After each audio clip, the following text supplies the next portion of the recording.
Bonjour à tous et bienvenue à ce double anniversaire pour les 10 ans de la cellule mutualisée Europe Recherche et les 10 ans de l'ERC. Alors pour information, nous sommes suivis en direct sur la chaîne YouTube de l'Université d'Orléans. Donc bienvenue à vous aussi qui nous regardez de l'autre côté de votre écran.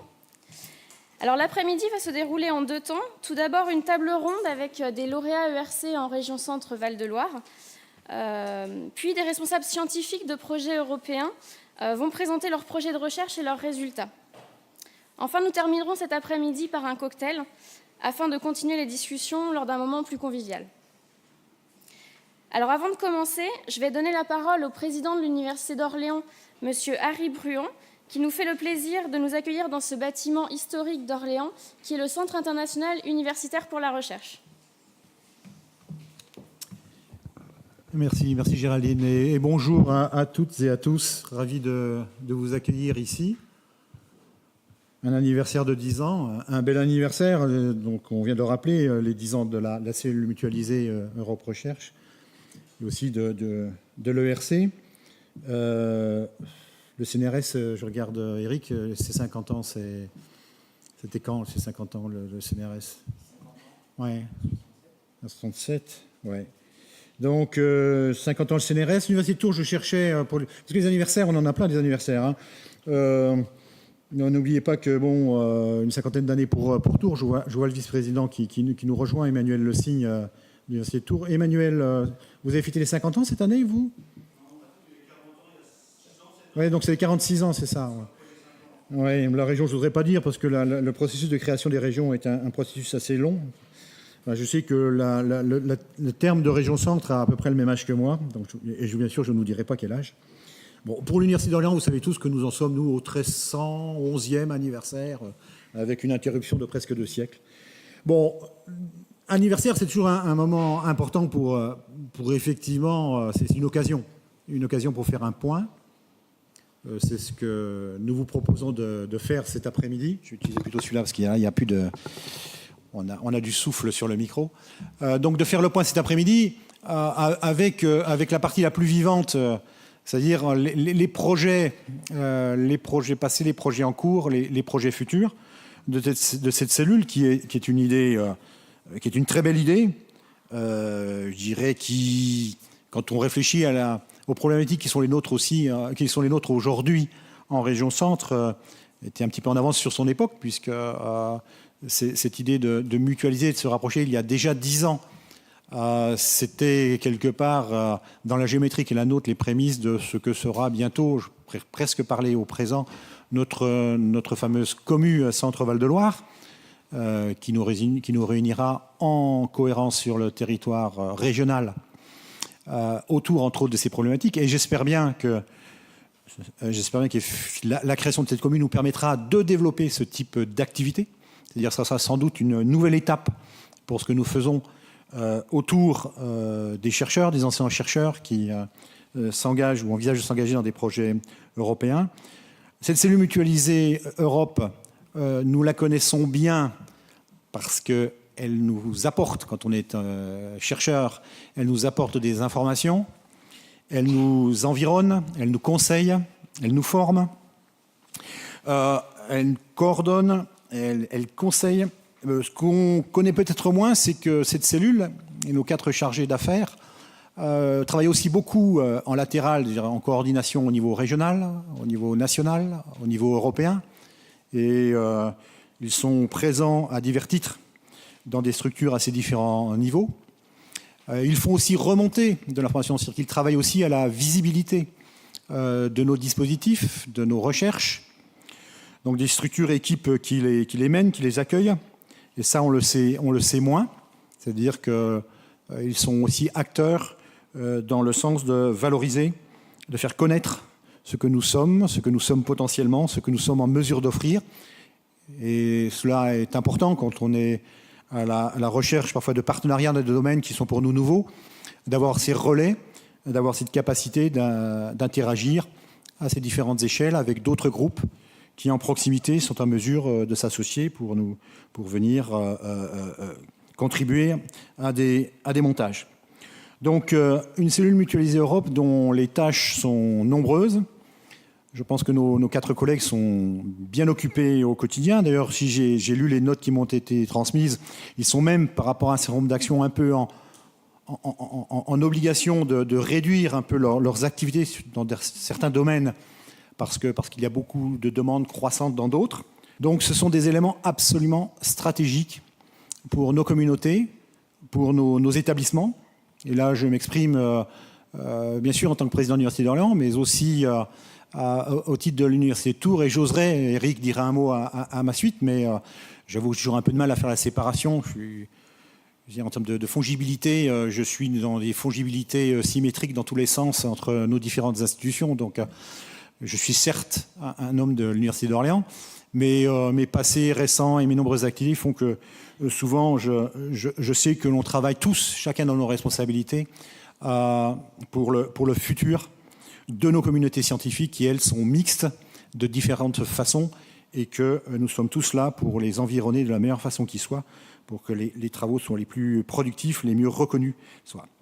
Voilà ce que je voulais dire en guise d'introduction. Je vais être obligé de vous quitter, c'est guère correct de ma part, mais pour tout vous dire, une réunion matin à 2h30 sur le campus d'Orléans pour d'autres sujets qui sont aussi à l'échelle régionale, puisqu'il s'agit des problématiques autour de la santé, avec une réunion du Collégium Santé. Donc je vais rejoindre des collègues orléanais et des collègues tourangeaux en visio pour faire avancer nos affaires dans ce domaine. Mais avant de vous quitter, je voudrais réellement adresser mes remerciements les plus chaleureux à nos 4 chargés d'affaires, donc à Géraldine, Aurélie, Thomas et Alire, qui au quotidien sont à vos côtés.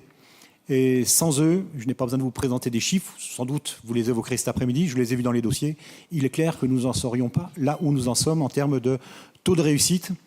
Et même quand ça n'est pas une réussite, je continue à penser, il faut les réussites heureusement, mais que chaque opération, chaque montage est aussi productif de relations nouvelles, d'idées nouvelles, et la recherche, c'est bien de cela dont elle s'alimente. Je vous souhaite donc un excellent après-midi, des discussions fructueuses. Je vous retrouverai, je m'absente, mais je vous retrouverai en fin de séquence, le plus tôt possible. Et je viendrai partager avec vous cette fin d'après-midi. Anne Beignet, vice-présidente en charge de la recherche, vous aura rejoint. Et Philippe Vendrix, qui est peut-être d'ailleurs en route. Enfin, je sais, non, Emmanuel Le Signe me dit non de la tête, mais je sais qu'il va être en route cet après-midi pour venir nous rejoindre. Et je le retrouverai avec beaucoup de plaisir en cette fin d'après-midi. Très bon après-midi à vous.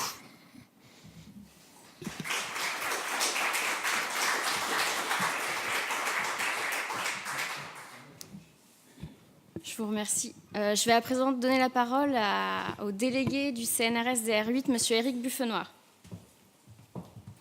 Merci. Bonjour à tous. Cet événement, en fait, nous n'avons pas, nous sommes pas à l'initiative uniquement de cet événement à l'échelle d'Orléans. En fait, au cours du mois de mars, les institutions européennes sont incitées par les dirigeants de l'ERC, donc notamment Jean-Pierre Bourguignon, qui est un mathématicien émérite français. Jean-Pierre Bourguignon a incité les institutions de toute l'Europe, et en particulier à rameuter les institutions françaises, pour fêter dignement les 10 ans de l'ERC. Vous savez que cette année a été l'objet pour un certain nombre de scientifiques de renom de se mobiliser pour défendre l'ERC. Tout le monde... Tous ceux qui connaissent l'importance de cet appel d'offres pour nos laboratoires pensent que c'est quelque chose qui est installé dans le temps. Ce n'est pas le cas, puisque cette année, la Commission européenne a sérieusement évoqué la possibilité de rebasculer les fonds dédiés à l'ERC en direction des fonds distribués au titre du plan Juncker. Ce n'est pas que nous nous opposions à considérer que l'ERC fait partie du programme de relance économique de l'Europe, mais on pense... parmi beaucoup d'institutions européennes, que l'ERC doit être sanctuarisé, qu'il doit être dédié à la reconnaissance de l'excellence académique, et que le niveau très haut d'exigence qui est demandé par le jury ne doit pas être compromis, entre guillemets, par quelque enjeu que ce soit. Et donc, beaucoup d'idées sont nées, en particulier des idées qui feraient des budgets dédiés à l'ERC une fondation à l'échelle européenne. Bon, on verra ce que l'avenir dira. En tout cas, la communauté scientifique sera vigilante sur la nécessité pour nous de défendre cet appel à projet. Tout le monde ne peut pas avoir l'ERC. c'est bien évident, c'est un appel à projet qui est de très très haut niveau, mais parce qu'il est attaché à la reconnaissance de l'excellence académique et parce qu'il a aussi des niveaux de financement qui sont des niveaux de financement qui peuvent être extrêmement impactants au niveau des équipes de recherche, nous pensons qu'il doit continuer à être le phare des appels à projets européens. On n'oubliera évidemment pas tous les autres moyens qu'a l'Europe de financer la recherche. Et c'est pour ça que cet après-midi, nous ne parlerons pas que des ERC, mais que nous parlerons également, dans la deuxième partie de l'après-midi, de l'ensemble des autres appels à projets pour lesquels la CMER aussi est un acteur essentiel en termes d'accompagnement, mais qui sont des appels à projets qui sont peut-être plus accessibles pour un certain nombre de nos laboratoires. Alors le CNRS, évidemment, a voulu répondre favorablement à la proposition de Jean-Pierre Bourguignon de fêter cet anniversaire. Le CNRS existe un petit peu partout en France, donc évidemment, nous avons eu la proposition du siège du CNRS d'essayer de créer des événements localement, avec un certain nombre de titulaires, de lauréats de l'ERC. Donc, un premier événement a eu lieu il y a une quinzaine de jours à Poitiers. Aujourd'hui, c'est à Orléans que nous souhaitons, avec les établissements partenaires en région, fêter l'ERC, mais pas seulement, comme ça a été dit, effectivement, aussi parler des autres appels à projets européens et évidemment célébrer en même temps les 10 ans de la CMER, qui joue un rôle fondamental dans l'accompagnement au montage de ces projets. Alors le CNRS, ça a été dit, le CNRS fête les 10 ans de l'ERC. Le CNRS en France, c'est 45,8% des ERC. Donc c'est un établissement qui dit quelque chose dans le cadre de la réussite française sur cet appel à projet. C'est beaucoup. En même temps, le CNRS a fait le constat ces dernières années que c'était trop peu. Les Français candidatent environ 2 fois moins que les Anglais. Alors le Brexit va peut-être jouer un rôle dans le retour d'une part des investissements vers la France. Mais enfin, à ce stade-là, on ne peut pas se réjouir de l'éloignement de scientifiques d'une telle qualité internationale.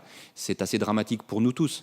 Mais enfin, en tout cas, ce n'est pas en laissant partir les Anglais que les Français s'en sortiront mieux. C'est juste parce que les Français auront franchi un cap que nous avons du mal à passer. C'est le cap de la candidature. Pourquoi diable les Français s'auto-censurent dans la candidature à cet appel à projet ? C'est une bonne question. C'est une question à laquelle il faut répondre. Donc le CNRS, depuis un peu plus d'1 an, a souhaité lancer ce qu'on a appelé le plan ERC. Chaque institut est censé déterminer effectivement un plan de marche, un plan d'action pour l'accompagnement. D'autres organismes sont beaucoup plus incitatifs et mettent en place beaucoup plus de dispositifs d'aide pour les chercheurs. Le CNRS a été, on peut le dire honnêtement, un peu en retard en termes d'accompagnement au niveau national. Donc les instituts peuvent jouer un rôle, mais on s'est rendu compte assez vite avec les personnels donc des services mutualisés en région, donc, dont la CMER est évidemment centrale sur ce point, que rien ne remplacerait la détection et l'accompagnement tel qu'il pouvait être mené au plus près des personnels. Et j'ai tendance à dire que la preuve en est faite sur l'année qui vient de s'écouler, puisque le nombre de candidatures a assez significativement augmenté du fait de la priorisation qui a été faite et des ressources supplémentaires qui ont été mises donc sur ce sujet. On candidate déjà plus et on va candidater plus sur les régions, en tout cas sur celles sur lesquelles je peux mettre mon aide en partenariat avec les établissements universitaires. On va candidater plus. Alors, réussira-t-on plus ? On va voir. Hein. Au printemps et jusqu'en juillet, on aura un certain nombre de réponses. Mais ce qui ne réussit pas cette année réussira à la suite. Et puis, comme on l'entend souvent dans les services, ce qui ne réussit pas à l'ERC peut réussir au tremplin ensuite. Enfin, je veux dire, c'est un peu... c'est une dynamique qu'on veut allumer. L'ERC est la locomotive, mais l'objectif, c'est de tirer tout le train, c'est-à-dire d'essayer de tirer l'excellence académique vers les moyens de se faire financer correctement, que ce soit au niveau de l'Europe ou au niveau de l'ANR ou d'autres pourvoyeurs de fonds. Alors, l'ERC, quand même...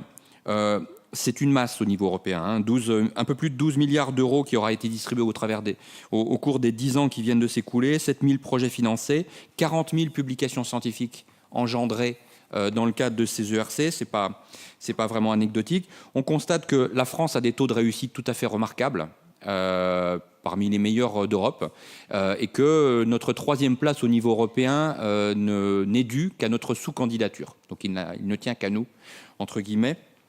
Les meilleurs résultats sont en mathématiques, évidemment, mais toutes les disciplines sont à un assez haut niveau de réussite.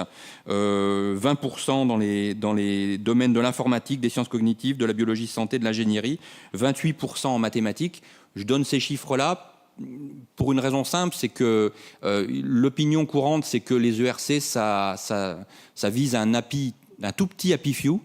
Un happy tout petit few, c'est-à-dire avec des critères de sélection extrêmement élevés, c'est vrai, mais des taux de réussite qui sont des taux de réussite de 20-25%, c'est tout de même des taux de réussite qui peuvent correspondre à une prise de risque pour un chercheur. Ce qu'on constate, c'est que peut-être que ça... Parfois, il y a une autocensure sur les niveaux advanced, parce qu'effectivement, quelqu'un qui est bien installé dans la carrière souvent s'auto-censure parce qu'il n'a pas spécialement envie d'être dans les perdants à un moment donné où finalement il a une position installée. On constate qu'il y a une bien meilleure candidature des jeunes, en tout cas en France c'est le cas. Ils réussissent beaucoup mieux sur cet appel à projet, ils candidatent beaucoup plus. Et il est clair que pour un jeune, obtenir un financement ERC, c'est un démarrage de carrière qui s'installe sous de bons auspices. Et donc, effectivement, c'est probablement la cible sur laquelle on doit porter nos efforts, on doit accompagner au mieux les jeunes en région pour savoir s'ils peuvent déposer des candidatures sur cet appel à projet.